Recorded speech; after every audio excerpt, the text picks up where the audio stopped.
You got to be grateful for what you got. Good morning, everybody. Oh no, it's still morning. God damn, I'm thrown out because I'm recording this later than I normally do. Good morning, everybody. It is Saturday, the 4th of March, 2023. Making this an episode in the 60s. But yeah, you got to be grateful for what you've got. You got to be grateful. I spent the last couple of days feeling sorry for myself and being angry at the world. Not at the world. I was angry at specific things, but I just felt like my world and my reality was I don't want to say caving in on me. It was just like my perspective. I wasn't giving myself or allowing myself to see outside this narrow box of things happening, and I was perceiving them to be happening to me.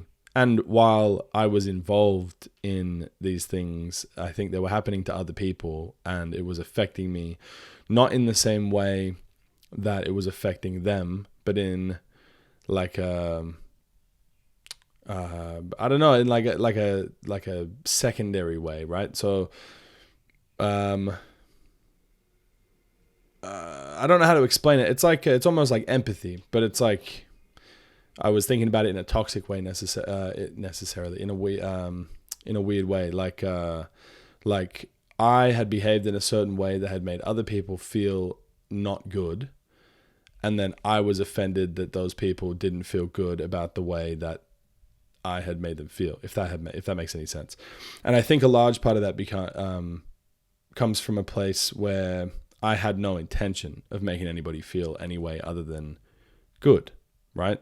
I hadn't considered how other people might feel. And although I could sit here and argue that those people are soft or that their perspective was wrong, at the end of the day, none of that matters, right? Because they feel a certain way and they've got a right to turn around and say that that's how they felt. But as with anything, time heals all wounds. And so I'm coming back today and I'm thinking about how grateful I am to be here and be alive and be able to do this and be fortunate enough to have all the things I have and to have access to the things I have access to. And I can sit and complain about cost of living or, not being where I want to in my career, or people not thinking about me in the way that I think about myself, or fuck, you name it. I could think about anything and I could complain about everything, right? But I have access to food. I can have a hot shower every day if I want to. I have access to medication and medical services. And I don't have to fight anybody for it or argue about it. I don't have to rely on government, like charity and resources and stuff to get those things, because I can afford it myself. And, and on top of all that, I get to experience love, and I get to experience happiness, and I get to experience friendship, and I get to be a part of the lives of people that I care about, and I get to be, I just get to be, and I think that that's important. I think a lot of people that I could sit here and I could talk about all the things I don't have, but the list is limitless, right?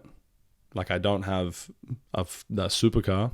I don't even have a working car at the moment. My car, it works, but I need to get it fixed. I just need to buy a part for it and get it replaced. But you know what I mean? I have a car. I can register that car. I can drive that car. I have the ability to learn, the capability to educate myself. I'm able to read. I don't know. There's a lot of people out there that can't read. I can appreciate things for what they are and also things for what they're not. And I think my problem the last couple of days is that I haven't been present. I haven't been sitting in the moment and present and really forgetting things that happened in the past, or things that are yet to happen in the future. I've been focusing too much on those, and so yesterday I spent the day. I started my course for accounting and bookkeeping, so I started doing all that, all my readings for that to start off the class, and it was good. I was able to do it. I broke it down into. I did 25 minutes of study and then 5 minutes of like resting or getting up and doing something, which I found to be quite effective. And I did that for a good, I reckon, a total of 4, maybe 5 hours yesterday, taking little breaks in between to do like chores and stuff like that. And I'm yet to do the same thing today. I'm just going to sit down. It's 11:15 now. So by the time this is all sort of finished and uploaded and everything, I'll say between 12 and when Mads gets home from work, which should be around 1, but let's say between 1 and 2. Usually she finishes at 1:30, but sometimes she leaves early. So I'll do some study for then, and then we'll go and do some stuff, and then we'll come back and we'll do more study in the afternoon together because she's got coursework to do, and that'll become a new structure for us. And I think just staying present and staying relevant and staying... I guess it's weird, right? You've got to distract yourself from... external thoughts. Right? Like staying present is sort of the whole idea of staying present is to focus on right now, not on what could come in the future, not what has happened in the past. And so in a way, by staying present, you're distracting yourself from the past and distracting yourself from the future, right?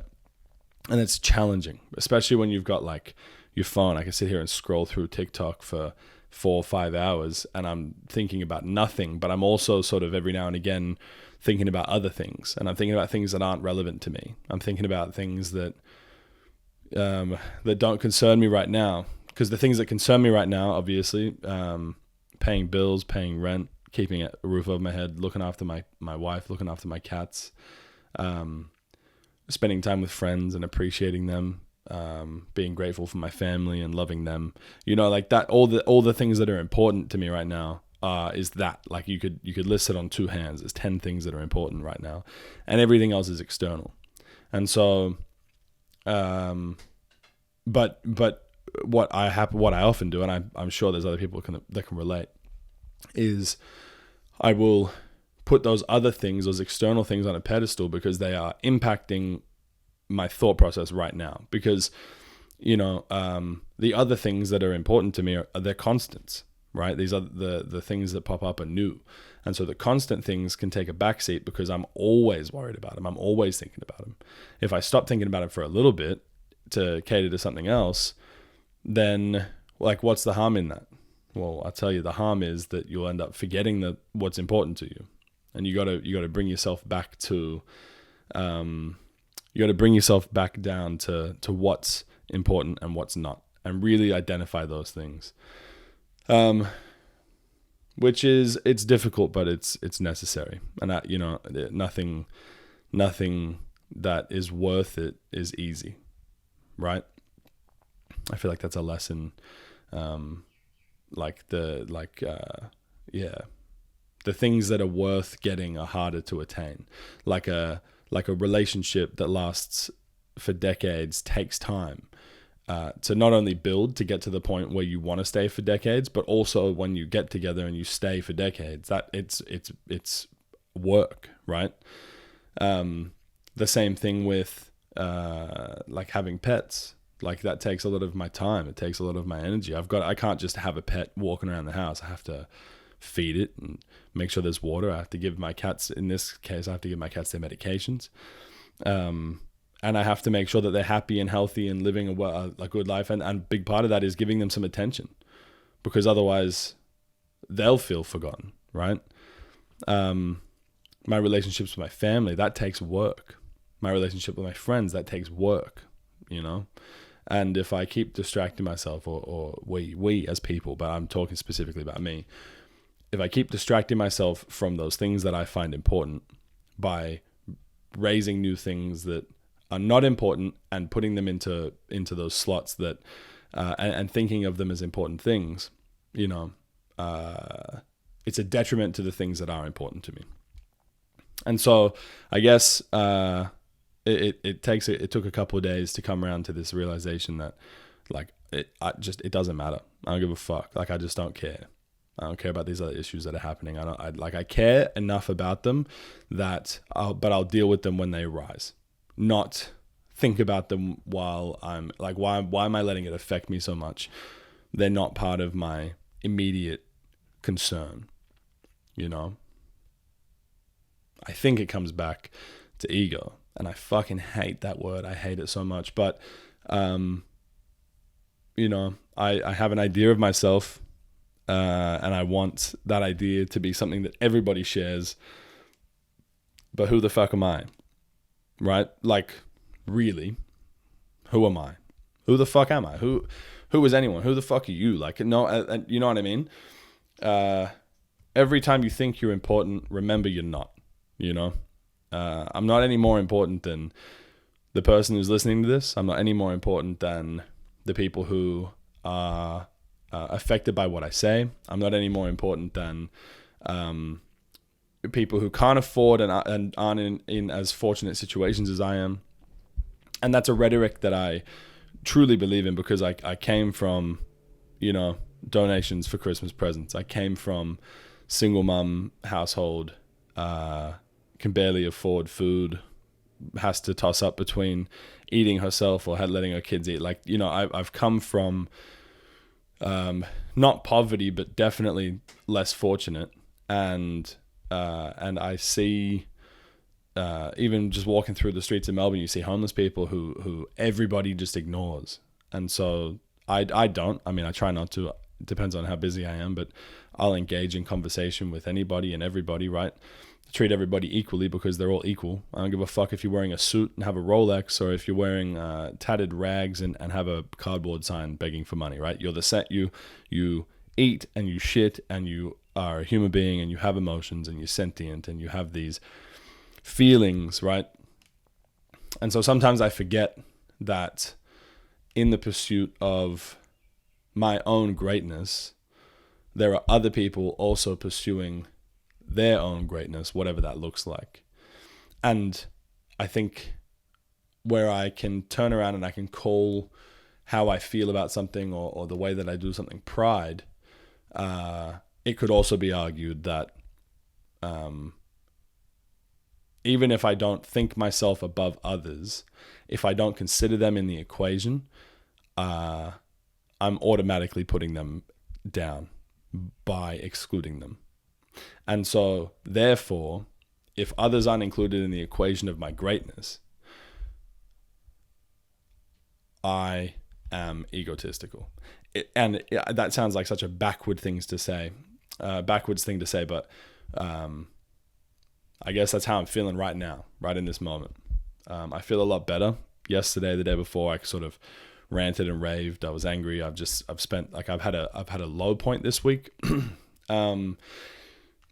And I think it's interesting. It'll be so interesting to look back on this project and think like, oh, in March I was angry at something, and you know, in early Feb I was angry at something, and you know, I can't let cynicism, I can't let pessimism in, right? I have to maintain the narrative of my life, maintain the narrative of myself. That is, I am not this person, and I don't want to be this person. And although I'm not prepared to limit who I am to make other people feel better about who they're not, I should include other people in the equation when it comes to who I am, if that makes sense. I've said it before, you can't go around just thinking about yourself. You have to consider other people, and that's something that I've forgotten to do in the last couple of weeks. Last week, let's say 7 days, and I think a big part of that is just from stress about money and my cat and studying and work, and you know what I mean? Just there's a lot of things going on, and it's confronting when the narrative of you is changed by perspective shifting through other people's narrative of you. I hope some of that makes sense, but enjoy the rest of your day. Thank you for listening, and I'll speak to you tomorrow.